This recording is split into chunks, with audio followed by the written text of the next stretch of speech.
Early Sunday morning, I'm stretching and I'm yawning, shaking off the night before. Somewhere in the dwelling, something mighty good is smelling. There's a racket on the kitchen floor. Papa's chopping wood, the fire's burning good, kettle's bubbling on the eye. There's a ham in the oven, Mama's stirring something, son. Touch it and I'll tan your hide. Oh, Mama Lou, I'm staying here with you.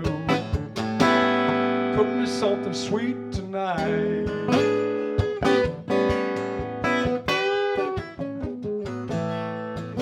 That old porch swings creaking, Mama's tea kettle shrieking on a sunny Thanksgiving day.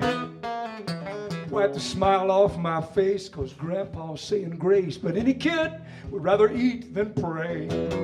I love my collard greens, I want some black-eyed peas, I want sweet potatoes on the side. And okra gets my vote when it slides down my throat. And of course I want my chicken fried. Oh, oh, Mama Lou, I'm staying here with you. Cook me something sweet tonight.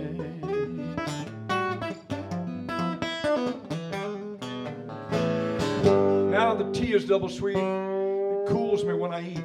Smell biscuits rising slow in the pan. Mama's cobbler full of berries, topped with ice cream and cherries, makes a beggar out of any man.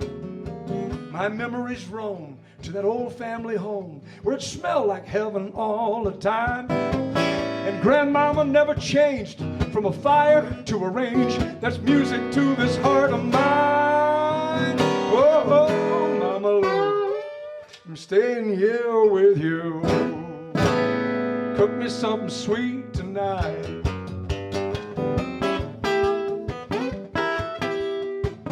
Play it, Jack. Okay.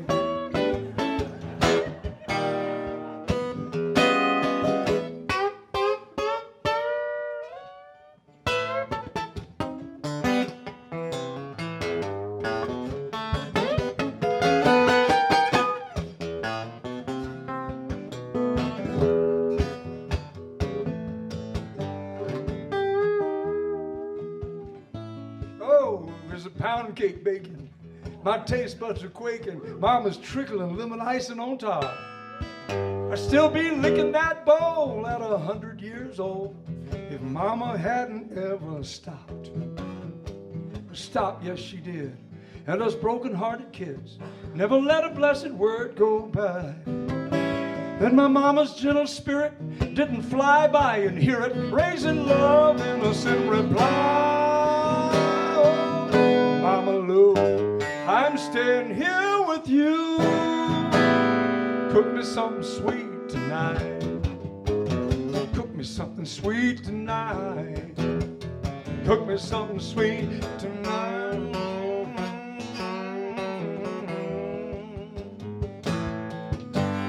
Woo! I was in the back room practicing my trumpet. I was 13 years old.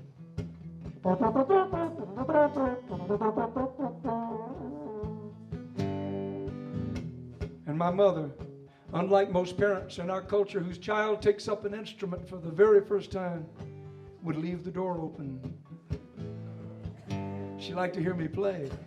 I could play all the show tunes and pop tunes of the 30s, 40s, and 50s, music that she loved. Isn't that amazing? What a culture to like the same music as your parents. So I would sit back there and play a little bit of jazz now and then. Duke Ellington, Stan Kenton, George Shearing.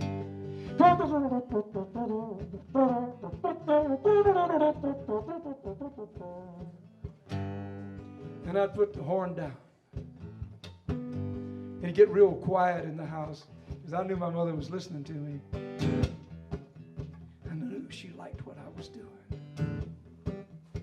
And I started doing the thing that I'd been doing since I was 4 years old on the ukulele. Something that I learned from Louie and Ella.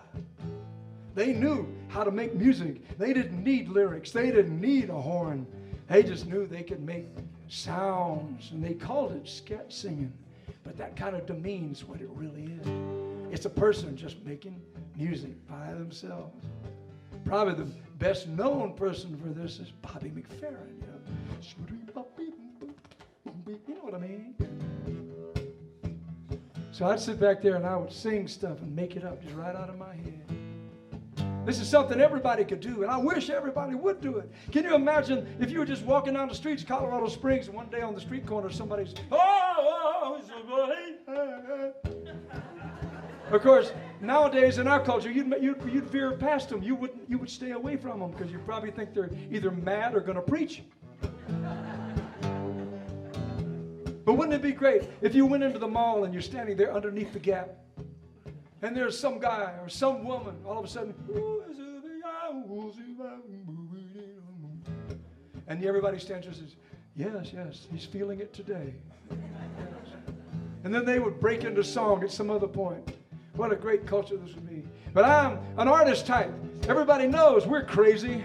I'm willing to do it right in front of you. I don't care. I'll do it at the Gap. I don't care. I'll go.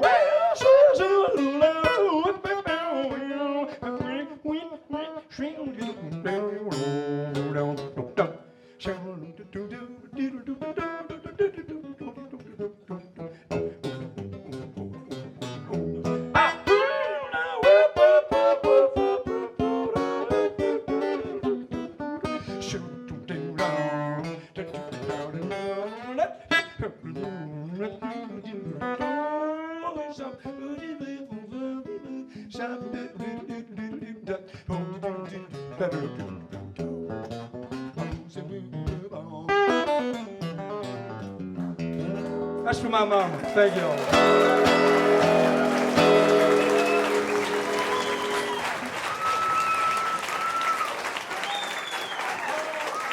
Thank you very much. Thank you, Black Rose folks. I really appreciate you having me back here.